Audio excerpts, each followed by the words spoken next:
코로나 바이러스가 속히 종식되고 또 우리가 자유한 가운데 예배드릴 수 있는 그 날이 속히 왔으면 좋겠습니다. 우리 시간 하나님 말씀 같이 좀 받들도록 하겠습니다. 오늘 저희가 함께 나눌 말씀은 빌립보서 4장 1절부터 3절에 있는 말씀입니다. 빌립보서 4장 1절부터 3절에 있는 말씀, 제가 받들어 읽겠습니다. 아니, 다 같이 함께 읽겠습니다. 한 목소리로 받들어 읽겠습니다. 시작. 그러므로 나의 사랑하고 사랑하는 형제를 나의 기쁨이요 멸류관이 사랑하는 자가 이와 같이 주 안에서 살아. 내가 유오디아를 보내고 순두개를 보내노니 주 안에서 같은 마음을 품으라. 또 참으로 나와 명예를 같이 한 내게 구하노니 복음에 나와 함께 힘쓰던 저 여인들을 돕고 또한 글레멘도와 그 외에 나의 동역자들을 도우라. 그 이름들이 생명책에 있느니라. 아멘. 하나님 아버지 감사합니다. 오늘도 이곳 가운데 저희를 불러 모아주시고 함께 한 마음으로 예배할 수 있도록 인도해 주시니 감사합니다. 하나님, 저희가 이렇게 예배 드리는 것이 힘들 거라는 것을 상상하지 못하고 살아왔는데 하나님, 코로나 바이러스로 인해서 교회들마다 예배를 드리지 못하고 가정에서 예배를 드리는 그런 현실 가운데 있습니다. 하나님께서 모든 것을 주관하시는 분이심을 우리가 믿기에 하나님의 뜻을 구하오니 하나님, 이 바이러스가 속히 종식될 수 있게 도와주시고 또 하나님, 이 일을 통해서 하나님께서 이루고자 하는 그 뜻을 이루어 주시옵소서. 특별히 이 땅에 하나님의 이름을 망령되이 부르는 그런 자들, 이단, 사이비 종교 집단을 주님께서 밝혀주시고 그들이 얼마나 끔찍한 죄를 짓고 있는지를 알게 하여 주시며 하나님, 그들도 하나님께 돌아와야 되는 소중한 영혼인들임을 그들 스스로 알 수 있도록 주님 도와주십시오. 하나님, 또한 저희 교회가 이제 2주 후에는 이전을 해야 합니다. 하나님, 이전하기 전에 이곳에서 예배 드릴 때 하나님, 우리 마음 가운데 꼭 심어야 될 말씀들을 우리가 함께 나누고자 하오니 하나님, 이 말씀이 우리 삶에 지혜가 되게 하시고 힘이 되게 하시고 능력이 되게 하여 주셔서 이 말씀 붙들고 우리가 주님께서 보내신 그곳으로 나아갈 때 한 마음 한 뜻, 정말 우리 모두가 사랑으로 하나 되어서 이 일을 잘 감당해 갈 수 있도록 축복하여 주옵소서. 오늘 이 시간도 주님께서 행하실 일들을 기대하며 예수 그리스도의 이름 받들어 간절히 기도했사옵나이다. 아멘. 아멘. 작성해 주시기 바랍니다. 지금 우리는 굉장히 어려운 상황 가운데 살고 있습니다. 모두는 마스크를 하고 다니고 사람들을 경계하고 혹시나 기침하고 있는 사람이 있으면 정말 막 째리고 그렇죠? 마치 큰일 날 것처럼 그렇게 경계하며 살아가고 있습니다. 최근에 저희 가족들 모임이 있어서 저희 형수님과 형님과 같이 이야기를 나누다가 저희 형수의 이야기를 좀 듣게 되었습니다. 저희 형수는 성남에서 작은 피아노 학원을 운영하고 있는데 이 코로나19 사태로 인해서 학원들이 휴원을 하게 되었고 이것이 장기화되면서 경제적으로 이제 큰 타격을 받게 되었음을 듣게 되었습니다. 임대료는 내야 하고 또 선생님들 월급은 조금이나마 나가야 되는데 학원비가 들어오지 않으니까 얼마나 난감한지 그 속마음을 털어보게 되었습니다. 뿐만 아니라 우리 사업을 하시는 우리 집사님들, 또 형제님들, 또 우리 성도님들 가정 가운데도 이 일을 통해서 참 경제적으로 어려움이 많다는 잘 알고 있습니다. 근데 그뿐만이 아니라 우리 나라를 보면 정치적으로, 또 경제적으로, 또 외교적으로, 또 종교적으로, 또 문화적으로 모든 것이 마비된 것 같은 그런 상황 가운데서 우리가 살아가고 있습니다. 그리고 이 땅 교회에서도 상상하지 못한 일이 벌어졌습니다. 우리가 예배를 드리지 못한다는 일을 상상해 본 적이 있습니까? 주일날 교회를 못 가고 가정에서 예배를 드려야 된다는 그것을 여기서 상상해 보신 분은 아무도 없을 겁니다. 그런데 이러한 코로나 바이러스로 인해서 지금 우리는 그런 공포 속에서, 두려움 속에서 우리 모두는 살아가고 있죠. 그래서 우리는 이런 상황 속에서 위축될 수 있고, 또 자칫 잘못하면 주님께서 이미 우리에게 주신 능력을 잃어버리며 그렇게 살아갈 수 있습니다. 또 그리스도인들은 종말론적 신앙을 가지고 살아가는 사람들인데, 이 지금 눈앞에 있는 현실을 바라보는 자들이 아니라 그 멀리 주님께서 이 땅에 다시 재림하실 때 일어나는 그 놀라운 축복, 은혜, 그것을 소망하며 바라보며 살아가는 사람들이 그리스도인들인데, 눈앞에 일어나는 현상 때문에 우리는 좌절하게 되고 넘어지게 되고 그렇게 살아가게 된다는 것입니다. 언제까지 이러한 상황이 계속될지 모르겠지만 우리는 계속 이러한 상황을 묵묵히 견뎌야만 하는 것이죠. 그런데 저는 말씀을 묵상하고 기도하면서 오히려 이런 때가 우리 교회에게, 지금 한국이나 전 세계에 침체되어 있는 교회에게 이러한 것이 기회가 될 수 있겠다라는 생각을 해보게 되었습니다. 병과 질병과 죽음과 이런 것에 두려워 떨고 있는 자들에게 진짜 그들이 들어야 할 진리를 전할 수 있는 그때가 지금이 아닐까. 만약 교회가 진정한 모습을 회복할 수만 있다면 지금 이 땅에 있는 수많은 사람들이 교회가 교회다운 모습을 보여줄 수 있는 그때가 아닐까라는 생각을 해보게 되었습니다. 만일 교회가 진정한 모습을 회복할 수 있다면 우리는 세상에 지금 이 시대에 지금 이곳에서 선한 영향력을 미칠 수 있음을 저는 생각해보게 되었어요. 그러면서 이 땅에 있는 교회가 지금 회복되어야 할 부분이 무엇인가를 묵상하게 됩니다. 여러분, 지금 바울은 빌립보에 보낸 편지를 통해서 사랑하는 동역자들을 격려하고 위로하고 있습니다.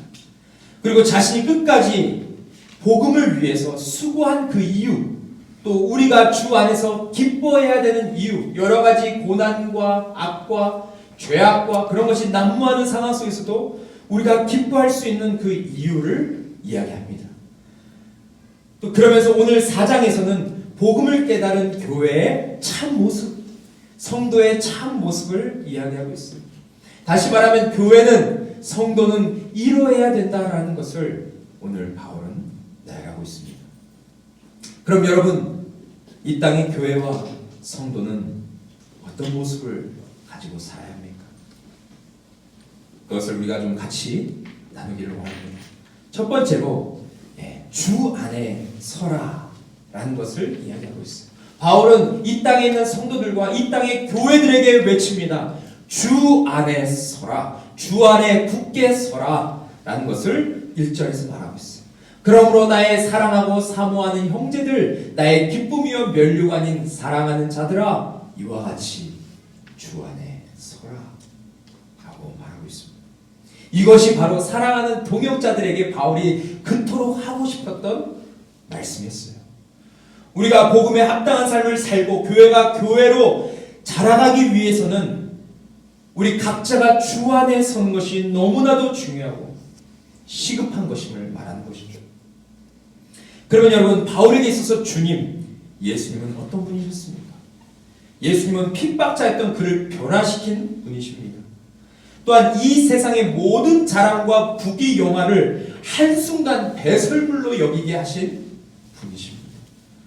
이제 그의 삶의 궁극적인 목표를 발견하게 하고 이제 부활을 소망하며 그 주님께서 주실 그 영광을 바라보며 나아가게 하셨음을 바울은 선포하고 있습니다.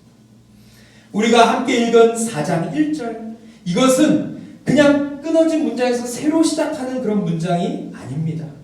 그 위에 있는 문장과 연결이 되는 것을 우리는 알 수 있어요. 그런데 여러분, 3장 21절에 바울이 무엇을 말하는지 아십니까? 그는 만물을 자기에게 복종하게 하실 수 있는 자의 역사로 우리의 낮은 몸을 자기 영광의 몸의 형체와 같이 변하게 하시리라 라고 말하고 있습니다.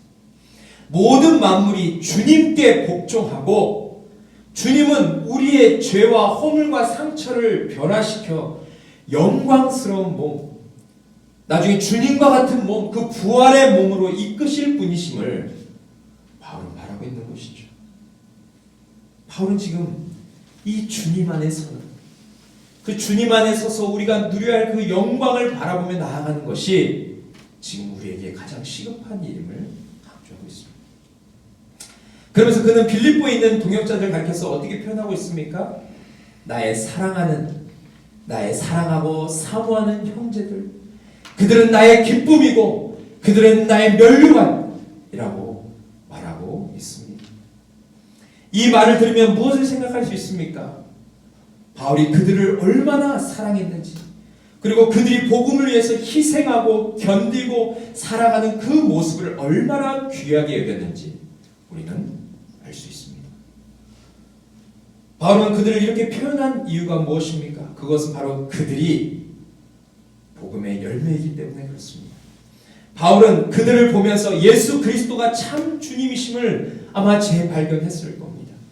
자신의 삶의 변화를 일으키시고 인생과 운명을 바꾸신 그 주님이 정말 모든 사람들에게 해답되심을 그는 그들의 변화를 통해서 확신하게 되었을 거예요.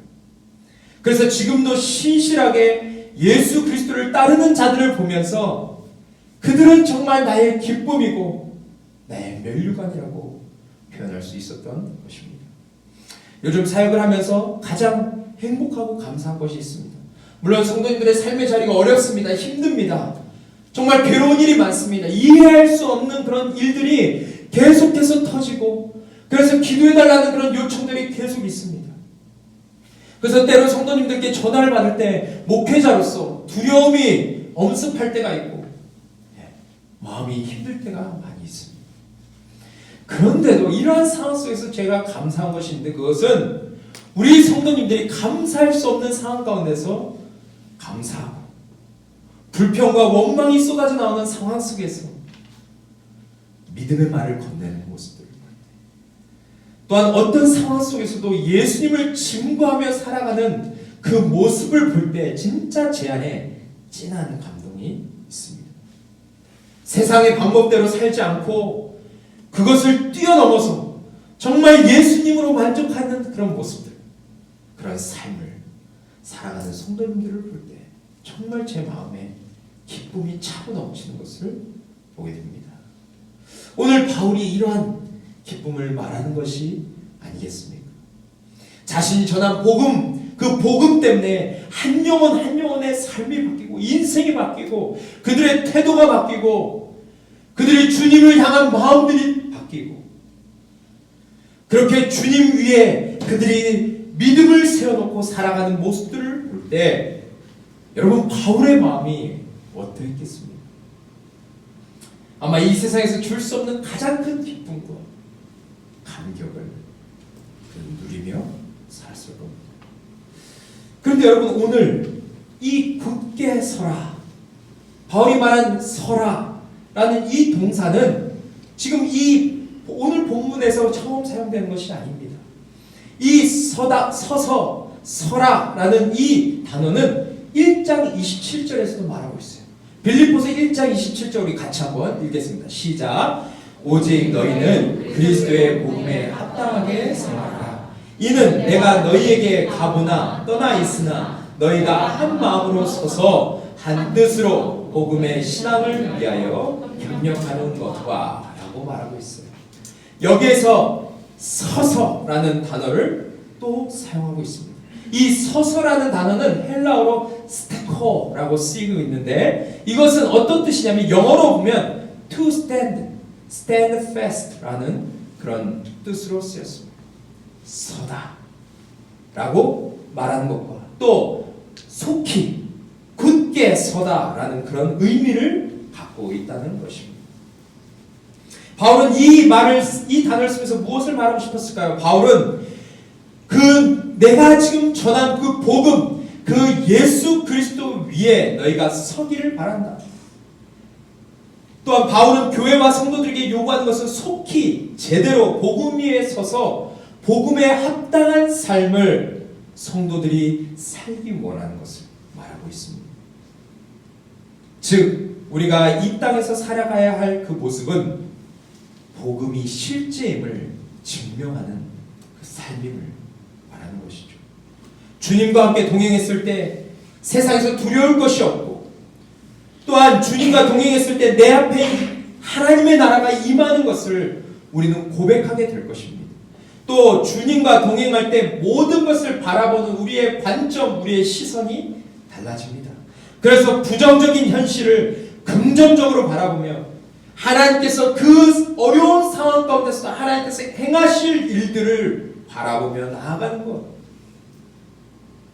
그것이 바로 주님과 동행하고 주님 위에, 복음 위에 믿음을 세워서 나아가는 성도의 모습을 말하고 있습니다. 세상 사람들이 손가락질하고 비웃고 조롱하지만 묵묵히 하나님을 바라보게 되죠. 왜냐하면 모든 것은 하나님께 달려있기 때문에 그렇습니다. 하나님이 모든 것을 주관하시는 분이시기 때문에 그렇죠. 그래서 오늘도 우리는 또한 이 땅의 교회는 주 안에 굳게 서야 함을 말하는 것입니다. 두 번째, 주 안에서 같은 마음을 품으라라고 이야기하고 있어요. 바울은 지금 2절에서 특정인을 가리켜서 부탁을 하고 있습니다. 그것은 누굽니까? 바로 유오디아와 순두계라고 말하고 있습니다. 바울은 왜 이들에게 같은 마음을 품으라고 말했을까요? 분명한 것은 그들에게 문제가 있었음을 우리는 짐작할 수 있습니다. 그래서 바울은 내가 유오디아를 권하고 또 순두계를 권하노니, 권한다라는 말을 두 번이나 강조했던 것이죠.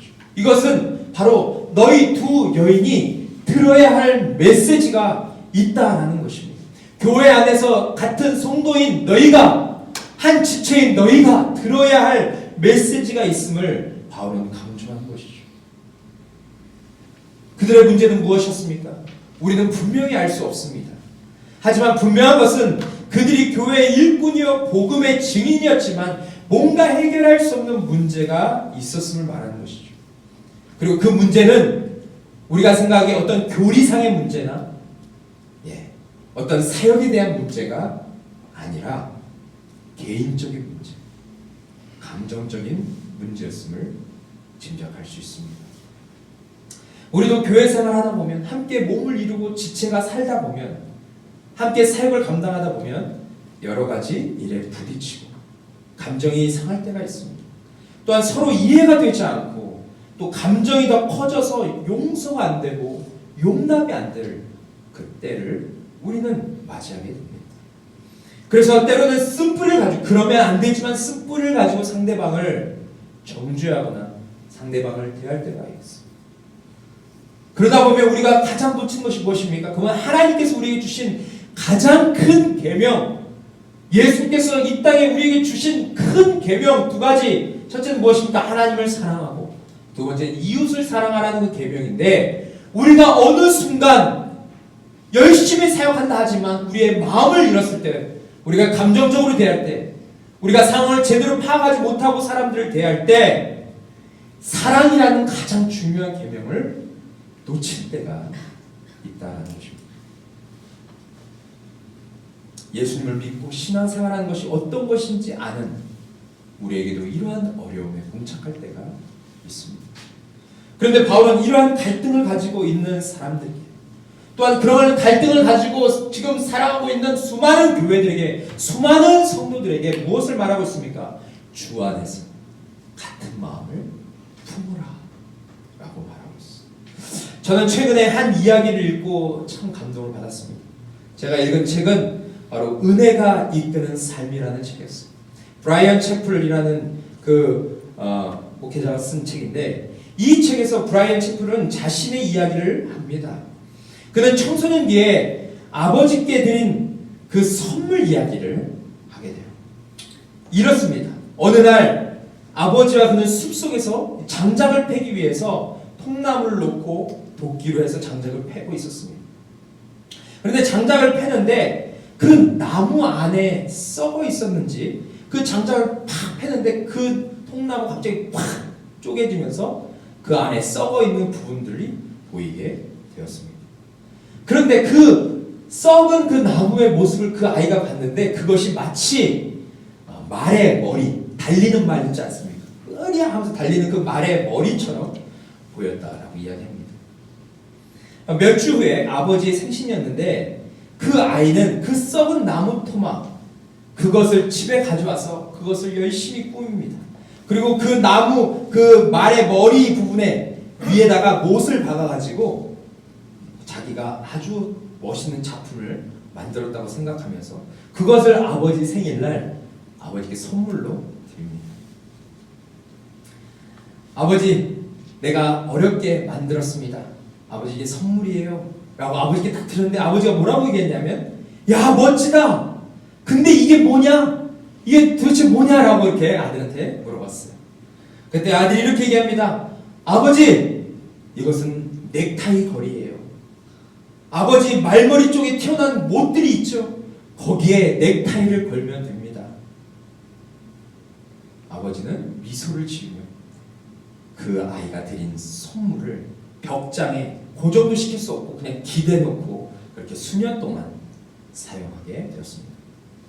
썩은 나무로 만든 말머리 넥타이 거리를 드렸을 때 그 아이는 엄청나게 자랑스러웠어요. 그리고 나의 예술 작품은 박물관에 진열될 만하다고 그렇게 스스로 생각했습니다. 그런데 몇 년이 지나 좀 더 그 아이가 성숙해지고 난 다음에 그 아이의 관점이 완전히 바뀌었어요. 그 아이가 아버지께 이렇게 말합니다. 어느 날, 아버지, 저 썩은 나무 토막을 버리는 게 좋겠어요 라고 말했어요. 왜냐하면 그 아이가 깨달은 것이 있었는데, 그것은 아버지가 선물을 받으시고 좋아하셨던 것은 그 선물이 좋아서가 아니라 아버지가 내가 어떤 것을 드려도 그것을 기뻐하실 수 있는 그런 아버지였기 때문에, 그런 좋은 분이었기 때문임을 그 아이가 알았기 때문이죠. 여러분, 이 말이 이해가 되십니까? 썩은 나무로 장식품을 만들어서 아버지 생일날 드렸어요. 그리고 그 선물을 받고 아버지가 좋아하신 이유, 그것을 우리는 지금 나누고 있습니다. 그 좋아하신 이유가 무엇입니까? 선물이 대단한 것이고 아버지가 갖고 싶었던 것이었기 때문에 그렇습니까? 비싸고 가치 있는 것이어서 그랬나요? 아닙니다. 그런데 아버지가 좋아하신 이유는 아들을 향한 사랑과 자비가 그 아버지의 마음에 있었기 때문입니다.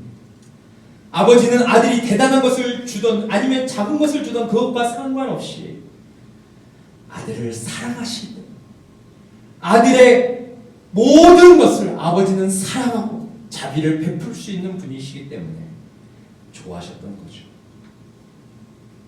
그런데 여러분, 우리 하나님도 마찬가지예요. 하나님은 우리의 어떠함과 상관없이 우리를 받아들이셨습니다. 우리가 상처투성이고 흠이 많고 교만하고 하나님을 대적할 때, 그때 우리를 하나님은 받아주셨어요.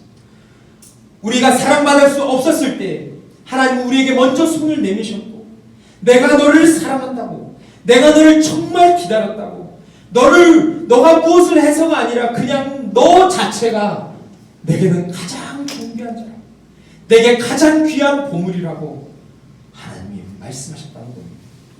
여러분, 이것이 바로 성경에서 말하는 은혜다. 그런데 중요한 것은 우리는 이 은혜를 거저 받았습니다. 지금도 하나님의 사랑이 내게 임하고 있고 그 사랑이 우리를 부욕해 하죠. 그 사랑 때문에 오늘도 세상을 살기는 힘겹지만 그것을 넉넉히 이겨낼 수 있는 힘이 우리에게 있습니다. 그런데 이 은혜를 받은 자가 바로 나라면 우리가 주위에 있는 지체를 대할 때 어때야 할까? 하나님께서 나를 사랑하시듯이 저 형제도 사랑하고 저 자매도 끔찍히 사랑하심을 아는데, 하나님이 저 사람을 너무 사랑해서 아들까지 십자가에 내어주셨는데 우리는 그 형제 자매를 대할 때 어떻게 대해야 하겠습니까? 지금 나라가 어려워서 죽음에 대한 공포와 두려움을 안고 살아가는 사람들이 있습니다. 경제가 너무나도 어려워서 하루하루 밤잠을 이루지 못하는 그런 분들이 계십니다. 또한 육체의 연약함으로 인해서, 갑자기 찾아온 병마로 인해서 정말 주님을 붙들고 주님의 발이라도 붙들고 간절히 기도하려고 하는 눈물로 기도하려고 하는 그런 분들이 계십니다. 이러한 분들이 우리 주위에 있는데 우리는 그들을 어떻게 바라보고 있습니까? 나와 다른 모습으로 인해서 나와 생각이 맞지 않는다는 이유로 마음에서 그 사람을 배제하고 있지는 않습니까? 그 사람의 부족함과 허물로 인해서 속으로 미워하고 품지 말아야 할 그 마음을 품고 있지 않습니까? 여전히 세상적인 잣대를 가지고 사람들을 판단하며 아군과 적군을 그렇게 스스로 만들며 살고 있지는 않습니다. 그런데 지금 바울은 우리에게 너무나도 중요한 것을 말하고 있어요. 그것은 이 세상의 죄가 난무하고 거짓 메시지가 사람들을 현혹하고 뭐가 진리인지 비진리인지 구별되지 않을 때 교회가 세상에 보여줘야 할 것이 있다는 것을 말하고 있습니다. 그것은 바로 주 안에서 예수 그리스도 안에서 은혜 받은 우리가 하나 되는 모습, 그것을 우리가 세상에 보여줘야 됨을 말하고 있습니다. 예수께서 보여주신 진짜 그분의 삶, 그분의 메시지를 붙들며 살 때 우리는 정말 한 마음이 될 수 있음을 바울은 말하고 있는 것이죠. 바울은 빌립보서 2장에서 예수님의 마음, 또 우리가 본받아야 할 마음은 어떤 마음인지를 이야기하고 있습니다. 우리 2절부터 4절까지 한 목소리로 좀 받들겠습니다. 시작. 마음을 같이 하여 같은 사랑을 가지고 뜻을 합하며 한 마음을 품어 아무 일에든지 다툼이나 허용으로 하지 말고 오직 겸손한 마음으로 각각 자기보다 남을 낮게 여기고 각각 자기 일을 돌아볼 뿐더러 또한 각각 다른 사람들의 일을 돌보아 나의 기쁨을 충만하게 하라 라고 말하고 있어요. 우리가 이러한 모습을 가져 우리가 그러한 모습으로 교회에서 함께 몸을 이루고 살아가야 될 그리스도인 성도임을 분명하게 말하고 있습니다. 그러면서 거기서 그치는 것이 아니라 바울은 그 다음에 더 중요한 이야기를 합니다. 그것은 뭐냐면 너희의 마음에 이 마음을 품어야 된다. 그냥 되는 것이 아니다. 좀 전에 말한 것은 그냥 되는 것이 아니다. 남을 나보다 낮게 여기는 것, 나보다 높이 여기는 것, 그것이 사람으로서 가능한 것이 아니다. 그러나 가능할 수 있는 내 방법을 알려줄게. 그건 뭐냐면 이 마음을 너희가 장착하면, 이 마음을 너희가 품게 되면 너희가 그러한 삶을 살 수 있음을 말하고 있어요. 5절에 무엇을 얘기합니까? 너희 안에 이 마음을 품으라. 곧 그리스도 예수의 마음이니 이 마음을 장착하고 살라라고 바울은 이야기합니다. 그러면 예수님의 마음은 어떤 마음입니까? 그 밑에 쭉 나와 있는데 그것은 자신이 하나님이시지만 자신을 드러내지 않는 거예요. 또한 자기를 비워서 종이 되는 것입니다. 예수님은 자신이 하나님이시고 창조주셨지만 창조물인 인간도 이 땅에 오셨습니다. 그만큼 낮아지시고 그만큼 겸손하셨음을 말하고 있는 것입니다. 또한 자신의 몸을 수많은 사람들을 구원하기 위해서 이 땅에 있는 사람들의 죄와 사망에서 그들을 건지시고 그들에게 참 생명과 자유와 능력을 부여하시기 위하여 그는 스스로 십자가에 자신의 몸을 던졌음을 말하고 있습니다.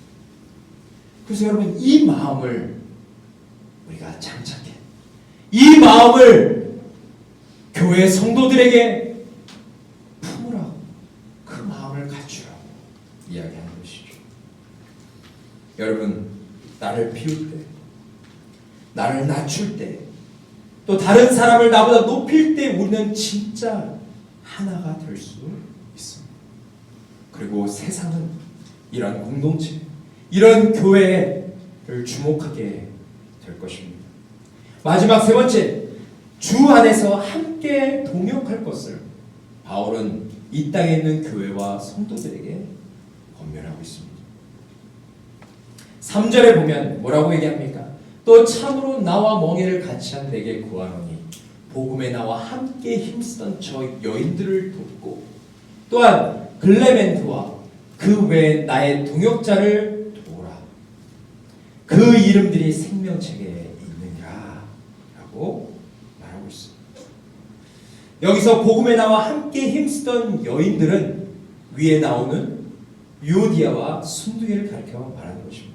바울은 그녀들에게 문제가 있었지만 그녀들이 복음으로 다시 한번 회복되어서 복음 전하는 일을 감당할 수 있도록 그렇게 권면하고 도우라라고 말하고 있어요. 또한 글레멘드와 나의 동역자들을 도와서 복음 전하는 사역을 계속하기를 바랍니다. 바울의 사역의 핵심을 우리는 여기서 볼 수 있는데, 여러분, 바울은 왜 그렇게 많은 나라에서 선교 활동을 했습니까? 1차 선교 여행을 보면 그 거리가 장난이 아닙니다. 지금은 비행기와 차와 여러 가지 좋은 배들이 있기 때문에 지금은 다니기에 그렇게 어려움이 없지만 그 당시에는 그렇게 교통이 발달되지 않았습니다. 그런데 그 1차 여행이 끝나고 그는 여러 가지 어려움과 죽음의 위협이 수도 없이 많았지만 그는 거기서 그치지 않습니다. 2차 여행과 3차 여행을 또 강행하게 됩니다. 그가 그렇게 살았던 이유가 무엇입니까? 그 1차 여행만 끝나고 그 정도 복음 전했으면 됐는데 왜 그는 2차 여행, 3차 여행을 강행했을까요? 그것은 그가 복음을 전했을 때 그 복음을 듣고 또 다른 사람들에게 그 사람들이 나아가서 복음을 전할 것을 그는 기대했기 때문에 그렇습니다. 복음은 그런 능력이 있는 것이죠. 복음은 한 사람에게만 전해주고 끝나는 것이 아니라 한 사람의 마음에 약동하고 역사해서 또 다른 누군가에게 복음은 흘려가게 됩니다. 그리고 수많은 사람들에게 그 복음은 영향력을 미치게 되는 것이죠.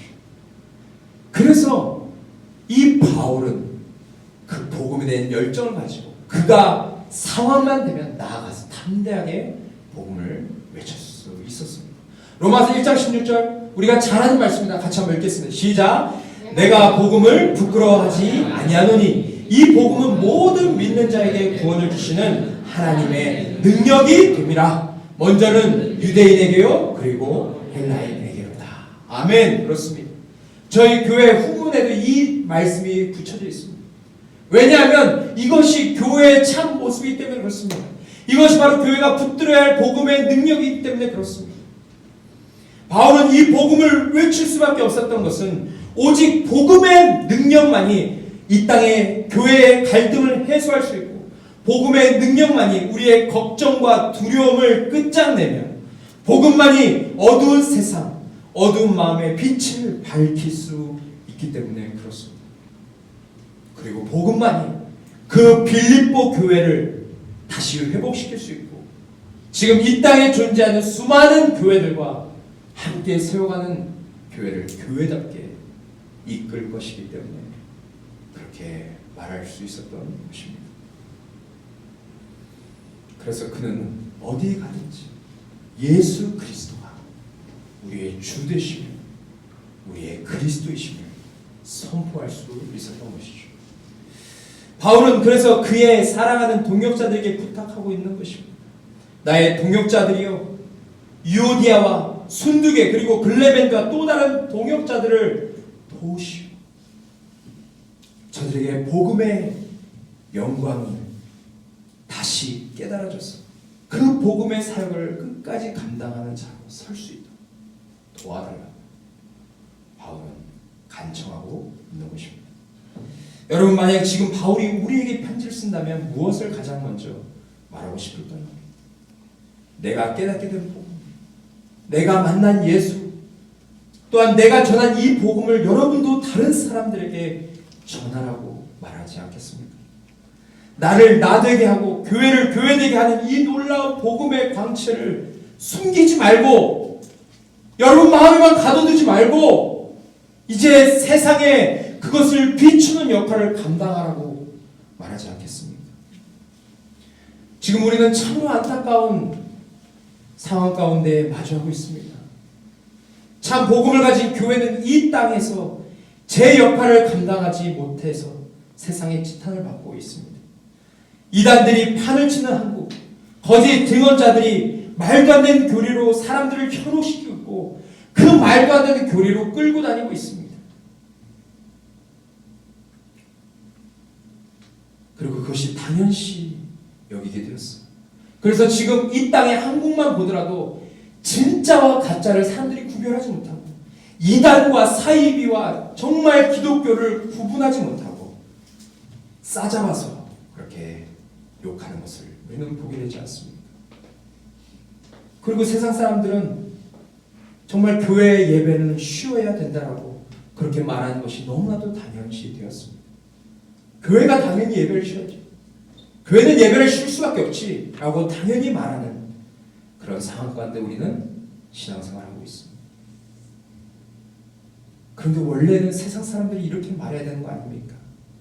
나라가 혼란스럽고 살기가 너무 두려우니 교회는 가만히 있지 말고 교회가 앞장서서 사람들을 격려하고 사람들을 위로하고 사람들에게 당신들이 믿는 것을 좀 말해 주십시오. 이 치부라고 이 어두운 세상 속에서 교회가 깨어서 정말 이 나라와 이 민족과 이 땅을 위해서 좀 교회는 기도해야 되는 거 아닙니까? 라고 그렇게 말했던 때가 있었는데 그러한 교회의 능력을 상실하고 경건의 모양은 있지만 능력은 사라진 그런 우리의 모습, 또 저의 모습을 보게 됩니다. 그래서 저는 오늘 이 말씀이 우리에게 너무나 필요한 말씀이라고 생각합니다. 바울의 이 말이 빌립보 교회만을 위한 말씀이 아니라 지금 여러분과 저에게 정말 꼭 필요한 말씀이 아니겠습니까? 여러분, 지금 우리는 무엇을 준비해야 합니까? 교회가 어떤 액션을 취해야 합니까? 저는 여러 가지를 고민했지만 우리가 뭘 할 수 있는 것이 있을 수 있습니다. 하지만 정말 우리가 다른 것을 하기보다 우리가 먼저 할 것은 우리가 있는 자리에서 함께 정말 우리 믿음의 선배들이 그랬듯이 같이 힘을 합하여 깨어서 기도하는 것이 우리에게 가장 중요함을 보게 됩니다. 움츠러들지 말고 깨어서 살아계신 하나님께, 우리 하나님 살아계시지 않습니까? 우리 하나님 전지전능하시지 않습니까? 하나님 말 한마디로 그 모든 것을 잠재울 수 있는 분이 아니십니까?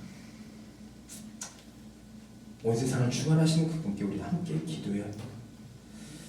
주님, 교회와 성도가 주 안에서 정말 굳게 서게 해달라고 우리는 지금 기도해야 해요. 또 주님, 주 안에서 같은 마음을 품고 교회 지체들이, 성도들이 한 마음으로 하나님께서 우리에게 맡기신 일을 감당하게 해달라고, 하나 되게 해달라고 우리는 기도해야 될 줄 믿습니다. 마지막으로 주님께서 주신 복음을 들고 우리 동역자들과 함께 이 어두운 세상에 빛을 비추는 그 일을 지금 이 어둡고 깜깜한 시기 가운데 우리가 감당하게 해달라고 우리가 기도해야 될 줄 믿습니다. 오늘 이 자리를 통해서 오늘 이 세 가지를 놓고 우리가 좀 간절히 좀 기도하며 나갔으면 좋겠습니다. 우리 시간 함께 찬양하시고요. 오늘 말씀을 묵상하시면서 함께 기도하며 나갔으면 좋겠습니다. 우리 아까 함께 찬양했던 것인데요. 아무것도 두려워 말라 주 나의 하나님이 지켜주시니, 우리 찬양 같이 부르고 함께 기도하러 나갔으면 좋겠습니다.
이곳에시면 주님이 우리의 반석 되시고 영원히 흔들리지 않는 우리의 기초 되심을 믿습니다. 하나님, 지금 세상이 어렵고 힘들고 또한 사람들이 두려움과 공포 속에 살아오는 이 시대 가운데 오직 우리가 바라봐야 할 분은 하나님밖에 없음을 고백합니다. 하나님, 우리가 하나님께 시선을 두게 하여 주시고 하나님, 우리의 마음이 요동치지 않게 하여 주시고 하나님께서 주시는 그 평안함과 그 안전함을 우리에게 허락하여 주셔서 우리가 정말 기도할 부분을 놓고 기도하게 하시고 우리가 믿음을 가지고 나아갈 부분을 나아가게 하여 주셔서 이 세대에 정말 하나님께 영광 돌리는 그런 세대로 일어날 수 있도록 하나님 우리를 축복하여 주시옵소서. 우리 그렇게 함께 전심으로 기도하며 나아갑니다. 하나님 아버지 감사합니다. 주님 우리가 정말 살아계신 주님 지금 이 시대 가운데 오직 유일한 소망을 하나님 우리에게 문제가 있어서 우리에게 아픔이 있을 때 우리가 더욱 이 위기를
마지막으로 주님께서 주신 복음을 우리 마음에 가다두는 것이 아니라 우리 동역자들이 함께 일어나서 정말 지금 세상의 두려움과 위험 가운데 사로잡혀 있는 수많은 사람들을 나아가 우리가 복음의 메시지를 증거하며 세상을 복음으로 밝히는 그런 귀한 역할들을 우리가 감당하는 성도들이 될 수 있도록 하나님 우리를 인도하여 주옵소서. 우리 세 가지를 놓고 다시 한번 기도하며 나가면 좋겠습니다. 하나님 감사합니다. 이 시간 하나님 먼저는 하나님 우리 자신이 우리 교회가 주 안에 함께 설 수 있도록 도와주시옵소서. 하나님 예수 그리스도의 영광 받습니다. 그분은 우리의 삶의 은총이나 우리가 어느 곳에 있는지 정말 주님을 바라보고 주님을 의지하며 살아가는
정말 기도하고 주께 굴복하며 주께 나아가는 주님 이것이 복음의 길로 아니겠습니까? 이것이 우리가 전승하는 길 아니겠습니까? 하나님 귀한 삶을 지금 세상 가운데 우리 가운데 없는 삶을 말씀합니다. 우리가 이 모든 가운데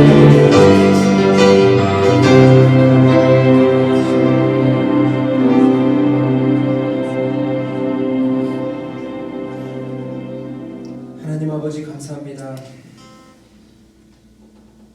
오늘 정말 코로나로 인해서 정말 두려움에 사로잡혀 있는 우리 모두에게 하나님께서 하나님의 말씀으로 권면하시고 우리 각 개인과 교회에 붙들어야 할 말씀이 무엇인지를 나눴습니다. 하나님, 이 어렵고 혼란스러운 시대 가운데서 또한 사역하기가 어렵고 교회가 교회의 모습을 잃어버린 그런 시대 가운데서 바울은 우리에게 권면합니다. 주 안에 굳게 서라고 말하고 주 안에서 같은 마음을 품고 하나 되라고 말하고 또한 정말 주 안에 있는 동역자들이 하나 되어서 이 복음 사역을 감당하게 하라. 그렇게 우리에게 권면하고 있습니다.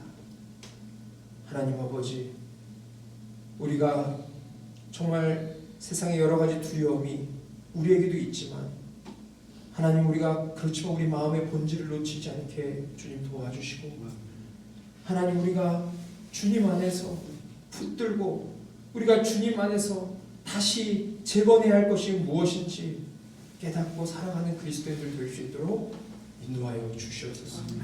하나님, 지금 수많은 사람들이, 세상 사람들이 교회를 지탄하고 교회가 정말 능력 없는 것처럼 말하지만 그렇지만 정말 교회는 이 땅의 유일한 소망이며 교회는 이 땅의 유일한 빛임을 우리가 압니다. 하나님, 우리가 이 놀라운 능력과 이 놀라운 진리를 정말 우리 마음에 가둬두고 그치는 것이 아니라 그것을 세상 사람들에게 비추고 세상 사람들을 위로하고 격려하고 세상 사람들에게 이 기회를 사용해서 복음을 전하는 그런 삶을 그리스도인 우리가 감당해 갈 수 있도록 선하게 역사하여 주시옵소서. 하나님, 오늘 이곳에서 예배하는 우리 사랑하는 성도님들과 또한 각 가정과 또한 정말 우리 성도님들이 머무는 자리에서 예배하는 그 예배 자리를 축복하여 주시고 하나님, 우리가 어느 곳에 있든지 전심으로 주님께 예배하는 예배자로 서기에 실패하지 않도록 하나님 우리를 긍휼히 여기시고 인도하여 주시옵소서. 하나님, 정말 경제적으로 여러 가지 어려움이 있어 우리 사업하시는 집사님들과 우리 성도님들이 정말 어려움에 있습니다. 정말 마음에 있는 모든 것을 내려놓고 주님을 붙잡고 기도하고 있습니다. 하나님께서 정말 우리의 기도를 들어주시고 하나님의 뜻이 이루어졌다면 하나님, 이 정말 나라를 다시 한번 회복시켜 주시고 경제를 다시 한번 살려주시고 하나님, 정말 국민들이 자유롭게 살아갈 수 있는 그 날을 속히 볼 수 있도록 하나님 역사하여 주시옵소서. 하나님, 또한 정말 병마로 고통당하는 사람들이 있습니다. 대구에 수많은 사람들이 정말 코로나로 인해서 죽음 앞에 서 있습니다. 하나님, 그들을 긍휼히 여기시고 불쌍히 여겨주시고 하나님, 또한 정말 신천지 성도들 그들도 하나님 불쌍히 여겨주시고 하나님, 그들을 치유하여 주셔서 하나님의 능력으로 그들이 하나님께 돌아올 수 있는 그런 통로가 열릴 수 있도록 하나님 선하게 인도하여 주시옵소서. 하나님, 또한 우리가 간절히 기도하고 원하면서 병마로 고통당하는 수많은 성도님들이 있습니다. 하나님, 육신의 고통으로 인해서 하나님의 정말 팔을 붙들고 기도하고자 하는 그런 간절한 심령을 가진 자들, 하나님, 정말 날마다 눈물로 주님을 찾고 기도하는 자들, 하나님, 그 성도님들의 삶을 주님께서 보고 살펴주셔서 속히 치유되고 회복되고 정말 이곳에서 함께 예배할 수 있는 은혜를 우리에게 허락하여 주시옵소서. 하나님, 또한 함께 세워가는 교회가 이제 2주 뒤면 이제 새로운 정말 처소로 가게 됩니다. 우리는 그곳에 갈지 알지도 못했지만 우리가 어느 곳으로 갈지 알 바를 우리는 전혀 갈 바를 알지 못했지만 하나님, 우리에게 새로운 장소를 허락하여 주시고 말도 안 되는 조건으로 그곳을 계약하게 해 주시고 그곳에서 새로운 사역들을 이루게 하실 주님을 기대하게 해 주시니 감사합니다. 하나님, 우리 사랑하는 성도들이 한마음 한뜻이 되어서 정말 목회자와 우리 집사님들과 우리 성도님들이 정말 그곳에서 주님께서 행하실 일들을 기대하며 또한 그곳에서 하나님께서 영혼들을 붙여주시고 영혼들이 구원받고 새 생명 얻고 살아갈 것을 기대하며 하나님, 우리가 정말 기도하며 그것을 준비할 수 있도록 주님 도와주시옵소서. 한 주 동안 정말 공사가 시작되고 여러 가지 일들이 진행될 때 하나님께서 그 모든 과정 가운데 하나님께서 축복하시고 선하게 인도하여 주셔서 하나님의 영광이 그곳을 통하여 나타날 수 있도록 하나님 인도하여 주옵소서. 오늘 이곳에 주님께 머리 숙이고 예배하는 모든 우리 사랑하는 성도들과 가정과 직장과 삶의 터전 가운데 주님께서 임마누엘로 늘 함께해 주실 것을 간절히 소망하며 우리 주 예수 그리스도의 이름 받들어 간절히 기도했사옵나이다.